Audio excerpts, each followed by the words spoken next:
প্রমোটারকে মেরে উচিত শিক্ষা দিয়ে এলাদের বাড়ি থেকে বার করে দিল গোরা। হ্যাঁ বন্ধুরা, এমনটাই দেখা যাবে। তাই সম্পূর্ণ জানতে ভিডিওটিতে লাইক দেওয়া, চ্যানেলটি সাবস্ক্রাইব করে দেখতে থাকুন। গল্পের শুরুতে দেখা যাবে গোরা এলার দিকে তাকিয়ে মনে মনে ভাবে, কেন ওনার জন্য আমি এত ভাবছি? কেন? যে মানুষটা কদিন পরে আমার জীবন থেকে চলে যাবে। ওইদিকে তখনই এলা চুপ করে থাকে। এদিকে নেহা সবটা দাঁড়িয়ে দাঁড়িয়ে দেখতে থাকে। তারপরে গোরা বালিশ নিয়ে বাইরে যেতে লাগে। তখন এলা বলে, কি ব্যাপার, আপনি কোথায় যাচ্ছেন? তখন গোরা বলে, না, আপনি হাত পা ছড়িয়ে ঘুমোতে পারবেন। তখন নেহা আসে আর এসে বলে, গোরা, তোমাদের ডিস্টার্ব করলাম? তারপরে এলার কাছে গিয়ে নেহা বলে, এলা, তুমি আজকে অনেক সাহসিকতার একটা কাজ করেছো। তোমার তো ইনজুরি লেগেছে, গোরা আমাকে বলেছে। তুমি তোমার স্বামীকে খুব ভালোবাসো, তাই না? তার জন্য নিজের জীবন পর্যন্ত দিতে পারো। তখনই এলা নেহাকে বলে, আচ্ছা, আপনাকে কতদিন বলতে হবে বলুন তো, কারো ঘরে আসার সময় নক করে আসতে হয়? তখন তো নেহা এই কথা শুনে চমকে যায়। তারপর গোরা বলে, কেন? ও কেন নক করে আসবে? ও আমার বেস্ট ফ্রেন্ড। ওর তো নক করে আসার কোনো দরকার নেই। ও যখন তখন এই ঘরে আসতে পারে। তখনই নেহা গোরাকে বলে, আচ্ছা গোরা, কালকে তো আসানসোলে আমাদের একটা মিটিং আছে, তাই না? ভাবলাম আজকেই সেটা নিয়ে ডিসকাস করে ডিজাইনগুলো তোমাকে দেখিয়ে দেই। আমি তো তোমার সঙ্গে যাব। তখন এলা বলে, আচ্ছা মিস্টার সেন, এটা তো ১ সপ্তাহ পরে হওয়ার কথা ছিল আর আপনার সঙ্গে আমার যাওয়ার কথা ছিল। তখন গোরা বলে, হ্যাঁ কথা ছিল, কিন্তু আপনার অবস্থা এখন ভালো নয়। আপনি আমার সঙ্গে তো যেতে পারবেন না, তাই নেহাই আমার সঙ্গে যাবে। তখন এলা বলে, কালকে আপনি চলে যাবেন? কালকে তো আমাদের বাড়ির জন্য স্টোর অর্ডার বের করতে হবে। আপনি তো বলেছিলেন আমাকে হেল্প করবেন। আর এত বড় একটা সমস্যা ফেলে চলে যাবেন আপনি আমাকে? তখন গোরা বলে, কেন? আপনিই তো আমাকে বললেন যে আপনিই পারবেন। আপনারও তো আপনার বাড়ির জন্য কিছু করা দরকার, তাই না? তখন নেহা বলে, হ্যাঁ এলা, তুমি দেখো না কি করতে পারো। আচ্ছা গোরা, চলো আমরা বাইরে গিয়ে ডিসকাস করে নেই। তখনই গোরা আর নেহা বাইরে চলে যায়। ওইদিকে এলা কাঁদতে থাকে আর মনে মনে বলে, না না এলা, কিছুতেই মন খারাপ করবি না তুই। ওইদিকে আলিয়া মৈনাকের কলার চেপে ধরে আর বলে, মৈনাক, কেন করলে এটা? বলো কেন করলে? তখন মৈনাক বলে, আমি তোমাকে সত্যি সত্যি ভালোবাসি, তুমি সেটা বোঝো না? হ্যাঁ, আমি ভুল করেছি। আমি প্রতিশোধের আগুনে জ্বলেছি। তাই প্রতিশোধ নেওয়ার জন্য হয়তোবা মেঘনা, তারপর ঐশী, তারপর এলা, এদেরকে মাঝখানে এনেছিলাম। কিন্তু আমি শুধুমাত্র তোমাকেই ভালোবাসি। কিন্তু আমি আমার সাথে হওয়া অন্যায়ের প্রতিশোধ নিতে চাই। তখনই আলিয়া বলে, কিসের প্রতিশোধ? কে করেছে তোমার সঙ্গে অন্যায়? তখনই মৈনাক বলে, ওই দেবজিৎ সেন। সে আমার উপর অন্যায় করেছে। তখনই আলিয়া বলে, আমি বিশ্বাস করি না। তখন মৈনাক বলে, বিশ্বাস করো না তো? তখনই ছোটবেলায় একটা ছবি দেখিয়ে বলে, দেখো, আমরা গরিব হলেও আমাদের পরিবারটা কত সুখে শান্তিতে ছিল। আমি, গুনগুন, মা, বাবা কত ভালো ছিলাম। কিন্তু আমার বাবা এই সেন সেন জুয়েলার্সের জন্য কত কিছু করেছে। কিন্তু দেখো, ওই দেবজিৎ সেন আমার বাবাকে খুন করিয়ে দিল, শেষ করে দিল আমার বাবাকে। আর নিজে সবটা ভোগ দখল করে নিল। ভোগ দখল করে এখন সবকিছুর মালিক উনি। তাহলে কেন আমি ছেড়ে দেব বলো তো? আমাদের হাসি খুশি পরিবারটা মুহূর্তেই পাল্টে গিয়েছিল। তখন আলিয়া বলে, কি বলছো তুমি? তখনই মৈনাক বলে, হ্যাঁ, ওই দেবজিৎ সেন, সে সবকিছুর মাথার উপরে বসে থাকে। দেখো না তোমার বাবাকে সব সময় বাইরে কাজে পাঠিয়ে দেয়। তারপরেও তোমার বাবার কোনো নাম আছে? নেই তো। তোমার বাবা কোনো পার্টিতে কোনো অকেশনে থাকতে পারে? থাকতে পারে না তো। দেবজিৎ সেন সব জায়গায় তোমার বাবাকে পাঠিয়ে দেয়। আর দেখো না, এই পরিবারে গোরা সেন, ক্রিস, ওরাই সবকিছু। তোমার ভাই, তোমার ভাই কি কোনো জায়গায় আছে? ও তো ওদের চাকর মাত্র। ফরমাইশ খাটে, ফরমাইশ। ওর কোনো কথা এই কোম্পানিতে বা এই পরিবারে খাটে? খাটে না তো। দেখো না মেঘনা, এই পরিবারে থেকে সবার আদর যত্নে বড় হয়েছে। আর তোমাকে সে ছোটবেলায় বিদেশে পাঠিয়ে দিয়েছিল, যেন খেটে খুঁটে নিজে পড়াশুনো করতে পারো, হোস্টেলে থাকতে পারো। তারপরেও তুমি বলবে যে এই দেবজিৎ সেন ভালো মানুষ? না আলিয়া, না।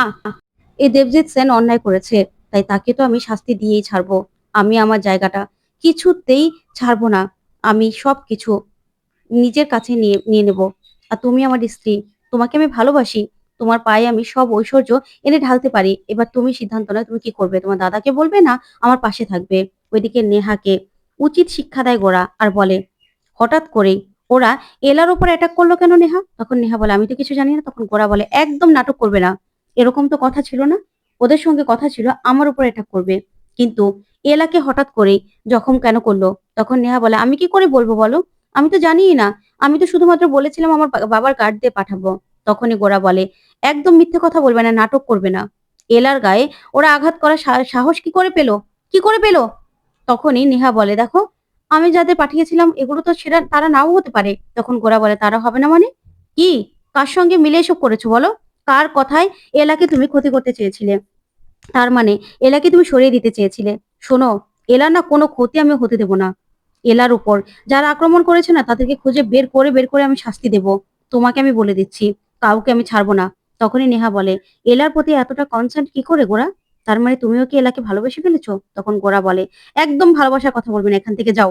তারপরে নেহা চলে গেলেই রিমোকে ডাকে গোরা আর বলে, রিমো তোর একটা হেল্প লাগবে, পারবি তো করতে? তখন রিমো বলে, হ্যাঁ দাদা ভাই বলো না। ওইদিকে আলিয়া তারপরে মৈনাকের কাছে ছুটে যায় আর গিয়ে বলে, না মৈনাক, আমি তোমাকে ভালোবেসে বিয়ে করেছি। আমি তোমাকে ভালোবেসেছি।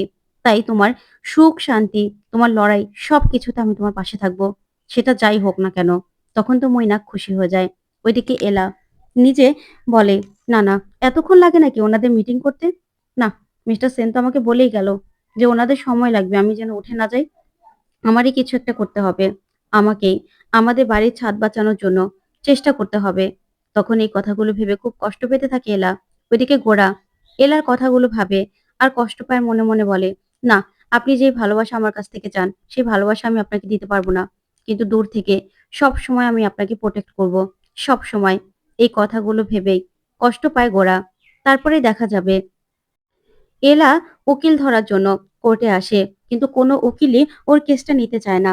তখন এলা বলে, দেখুন স্যার, আমার মা কিন্তু সইটা করেনি। মৈনাক স্যার যেভাবে হোক কারসাজি করে আমার মায়ের কাছ থেকে দলিলটা নিয়ে গেছে। আর আমার মায়ের সয়ে তো আর বাড়িটা বিক্রি হয়ে যেতে পারে না।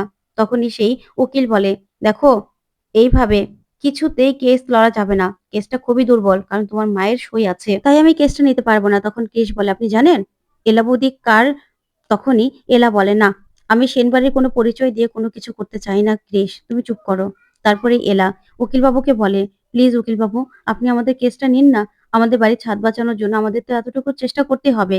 তখন উকিলবাবু বারণ করে দেয়। তারপর নীরা আসে আর মিস্টার মুখার্জির নাম্বার নিয়ে আসে। তারপরেই নীরা বলে, এই অ্যাডভোকেট ইয়াং, এই অ্যাডভোকেট আমাদের কথা শুনবে তো? ওর ফিস তো অনেক হবে। তখন এলা বলে, আগে কথা তো বলি। তারপরে এলা সেই অ্যাডভোকেটের সঙ্গে কথা বলতে থাকে।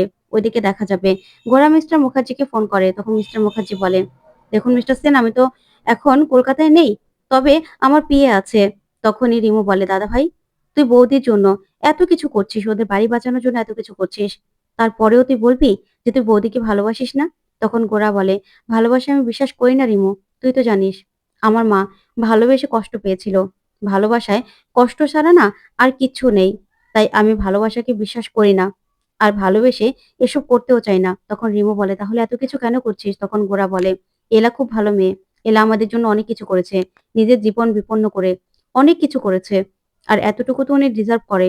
তাই আমি এতটুকু ওনার জন্য করতে চাই। তখন রিমু বলে, তাহলে আড়াল থেকে কেন? তখন গোরা বলে, না, আমি যা করার আড়াল থেকেই করব। আমি কাছ থেকে কিচ্ছু করতে চাই না। আমিও দেখতে চাই যে উনি কি করতে চায়। আর তাছাড়া আমি যে এত কিছু করছি সেটা কিন্তু এলা জানলে চলবে না। রিমু, তুই একদম বলবি না। তখন রিমু তাকিয়ে থাকে। ওইদিকে এলা সেই উকিলের পিএকে বলে, দেখুন, আমরা গরিব মানুষ, কিন্তু আমাদেরও তো মাথার ছাদ বাঁচানোর অধিকার আছে বলুন। আমার মায়ের সয়ে তো আর বাড়িটা বিক্রি হয়ে যেতে পারে না। তখনই সেই উকিল বলে, আচ্ছা ম্যাডাম, আমি আপনাদের কেসটা দেখবো, আপনারা যান। আমার একটা বড় ক্লায়েন্টের সঙ্গে মিটিং করার আছে। তখনই এলা বলে, দেখুন স্যার, আপনি না প্লিজ দেখবেন। আপনি আমাদেরকে একটু হেল্প করুন। তখনই সেই উকিলবাবু বলে, আচ্ছা ঠিক আছে ম্যাডাম, আমি দেখব। আপনি চিন্তা করবেন না। কাগজপত্রগুলো আমাকে দিয়ে দিন। তখন কাগজপত্রগুলো এলা দিলেই সেখান থেকে এলা চলে যায়। তারপর দেখা যাবে ওইদিকে গোরা সে উকিলবাবুকে ফোন করে। আর গোরা নিজে উকিলবাবুর সঙ্গে দেখা করতে আসে। তখন গোরাকে দেখে অবাক হয় উকিলবাবু। তারপরে দেখা যাবে সে প্রমোটার এলাদের বাড়ি ভাঙচুর করতে আসে। সবকিছু বের করে দিতে থাকে। তারপরে এলা ওর বাবার বইগুলো ধরলেই তখন প্রমোটার এলার আঁচল ধরতে গেলেই গোরা প্রমোটারকে মেরে উচিত শিক্ষা দেয়। তো বন্ধুরা, কেমন লাগলো আজকের আপডেট? কমেন্ট করে জানাতে ভুলবে না। ধন্যবাদ।